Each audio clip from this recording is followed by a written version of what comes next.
सभी देहधारियों के भीतर एक ज्ञान ज्योति है जिसे जीव चेतन या आत्मा कहते हैं। मानव विवेकशील प्राणी है। उसके पास शब्द शक्ति तथा कल्पना शक्ति की विशेषता है। मानव अपनी अंतर ज्योति एवं ज्ञान शक्ति से कल्पना का विस्तार करता है तथा अपनी मन कल्पना को शब्दों में व्यक्त करता है। मानव की मन कल्पना और शब्द योजना रूपी नारी या माया से ब्रह्मा, विष्णु तथा महादेव की उत्पत्ति हुई। अर्थात सृष्टि को समझने के लिए ब्रह्मा, विष्णु तथा महादेव की कल्पना की गई। इन तीनों ने बहुत से पुत्र पुत्रियां पैदा किए, परंतु ये सभी सृष्टि का आदि और अंत नहीं जान सके।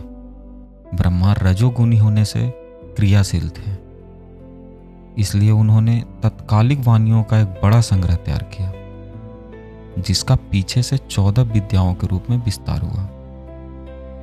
विष्णु, महादेव तथा ब्रह्मा महान प्रसिद्ध नाम वाले हुए। इन्होंने क्रमशः 3 गांव बसाए, जिन्हें विष्णुपुर, शिवपुर तथा ब्रह्मापुर कह सकते हैं। अथवा इन्होंने क्रमशः भक्ति, ज्ञान और कर्म कांड चलाए।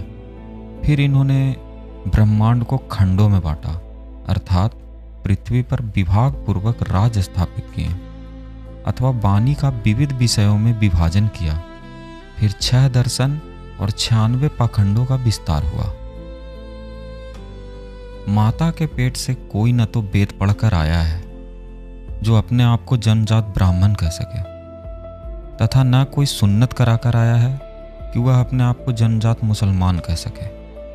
माता के पेट से पैदा होने के बाद ही लोग नाना स्वांग और कर्मकांड करते हैं। माता के पेट में तो हम और तुम एक ही प्रकार रजवीर से बने हैं, एक ही प्रकार सब में प्राण व्याप्त हुए हैं तथा एक ही प्रकार सब वहाँ मूर्ता में पड़े रहते हैं। एक ही प्रकार माता से संसार के सभी लोग जन्म लेते हैं। फिर किस ज्ञान से भिन्न वर्ण और जाति की कल्पना की जाती है? एक ही द्वार से बालक रूप में सब पैदा होते हैं। जिससे पैदा होते हैं उसी में आसक्त होकर पुरुष कहलाते हैं। अज्ञात की दशा किसी को पता नहीं। कितना विवरण देकर कहूँ, एक मनुष्य जीव ही श्रेष्ठ है। यदि किसी के मुख में 10 लाख जीव हो तो ऐसा महान पुरुष भले आकर अज्ञात की बातें कह सके। सदगुरु कबीर पुकार कर कह रहे हैं कि मनुष्य लोक परलोक, खानी वानी एवं मोटी झिन्नी माया के व्यवहार को लेकर उसमें उलझ गया है। राम ऐसा नाम किसका है? राम तत्व क्या है? इसे जाने बिना संसार के लोग भ्रांति सागर में डूब रहे हैं। जीव स्वरूप निज तत्व मनुष्य के भीतर निवास करता है। उसने अपना ज्ञान प्रकाश फैला रखा है। मनुष्य के मन से इच्छा रूपी नारी का अवतरण हुआ, अर्थात उसने इच्छा प्रकट की और उसका नाम गायत्री रखा गया। गायत्री जो जीव की इच्छा रूपी नारी है, उससे 3 पुत्र पैदा हुए, जिनके नाम हैं ब्रह्मा, विष्णु तथा महादेव।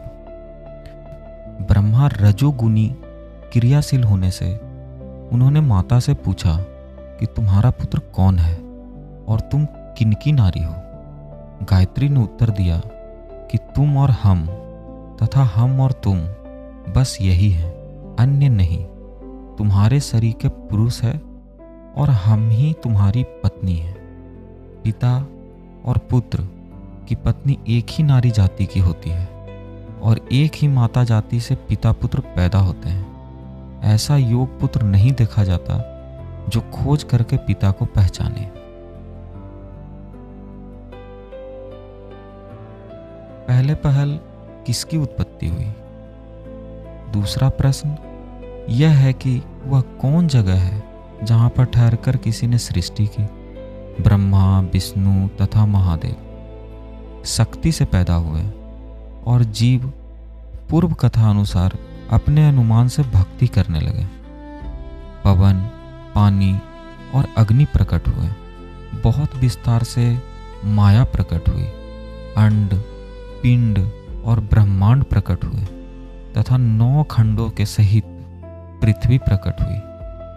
सिद्ध, साधक, सन्यासी, सुर, नर, मुनि आदि जितने संसार में जन्म लिए सब किसी अविनाशी तत्व की खोज में लगे रहे और उसी में थक हार कर परेशान हो गए। जीव से शिव, देव आदि की कल्पना प्रकट हुई। पीछे वो कल्पित पदार्थ ही स्वामी बन बैठे हैं और कल्पना करता जीव उसके दास बन गए। कबीर साहब कहते हैं कि मैं और कुछ नहीं जानता, मुझे केवल उस आत्म स्वरूप की ही आशा भरोसा है जिसका नाम राम है, अर्थात मेरा निरंतर विश्राम स्वस्वरूप राम में ही है।